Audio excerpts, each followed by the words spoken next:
the earliest possible age without them even knowing it. And if you think I'm wrong, any good marketer will tell you to get them while they're young. Why do I feel like I'm about to be offended?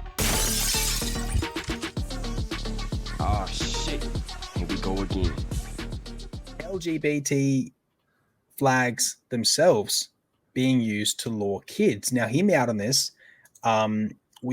Anyone who's got kids knows that kids from a very early age are taught colors, and drawing, painting, coloring and things is very important to a child. And one of the first things a kid likes to do is draw and color in flags, not because it's a flag. They like rainbows. So what they do is they'll make rainbows because they want to use all their textures. They've got a whole set of 48 textures. They want to use all of those textures to make a nice rainbow. And we all know that kids like to do that. So my feeling is that when they initially came up with the LGBTQ blah, blah, blah, blah flag, they wanted to implement the rainbow as a subliminal way to have kids already know this is safe, this is good, this is the way, because kids are going to see rainbows. And kids have rainbow t-shirts, kids have rainbow outfits, hats, unicorns with rainbows.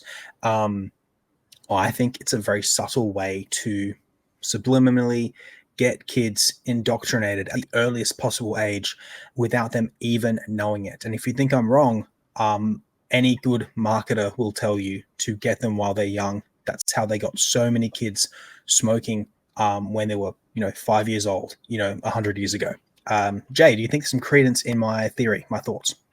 Oh, definitely. And it puts pressure on the adults as well. I mean, I know of someone that just went shopping the other day and they got something for their kid. They brought it home, gave it to their kid. And then they're like, hang on, is it an LGBT item? Like, can I look at that design again? And then they're kind of looking at the design. They're like, you know what? I think it is. And then they were like, I don't want to support this. I want to take this back. And then the kid was attached to it already because it was pretty colors. So it's really hard. Like, you literally have to, as a parent, sit down and see what kind of items you're buying the kids and what meaning or little improv meaning an image might have on there or anything like that. So it's quite now a challenge for parents as well, because they just used to just see something rainbow and just think, oh yeah, the kids will love it. It's girly or it's boy. But yeah, now there's like marketing push, propaganda stuff push through that stuff. So, but it gets deeper, because not only, the rainbow now being associated with the flag, and me feeling that this is a way to kind of teach kids from the earliest age, but I also think this might have something to do with a couple of years ago, they tried adding the MAP colors to the flag, which is, for those of you playing at home, minor attracted persons is what words they were trying to normalize these people as, but these obviously the worst people on the planet. They were trying to normalize them as minor attracted people, MAP. They added those colors to the flag, which tells me there is at least a crossover of groups that maybe, do the MAP thing. And I'm only saying that because of YouTube policies. Obviously, I want to say harsher language, but we'll get taken down.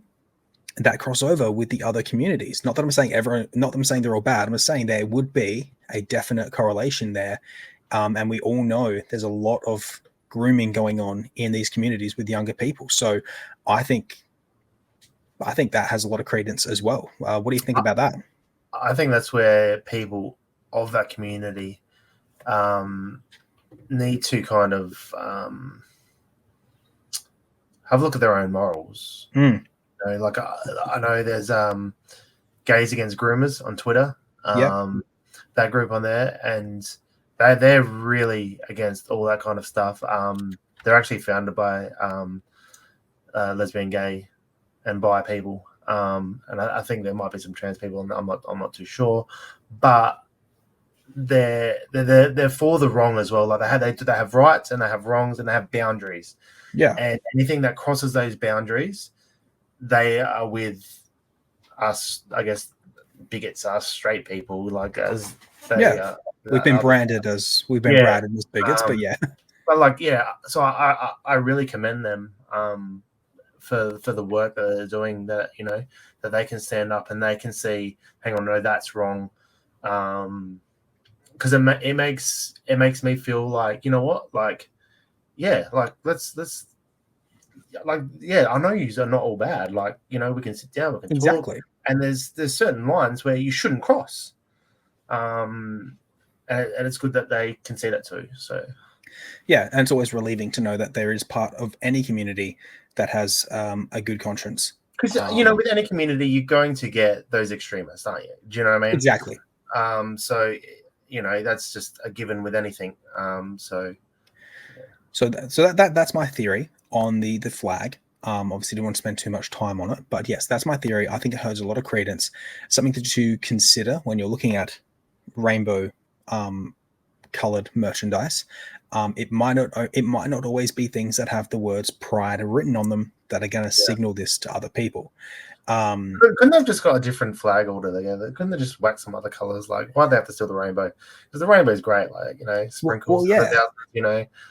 I mean, what like when you look at flags, like flags usually have like a specific kind of meaning. This is just colors chucked together. You know what I mean? That's how I look at it. But yeah. Thank you for watching Glass Culture Podcast. If you liked this video, click here to subscribe. If you want to see the full podcast, click here.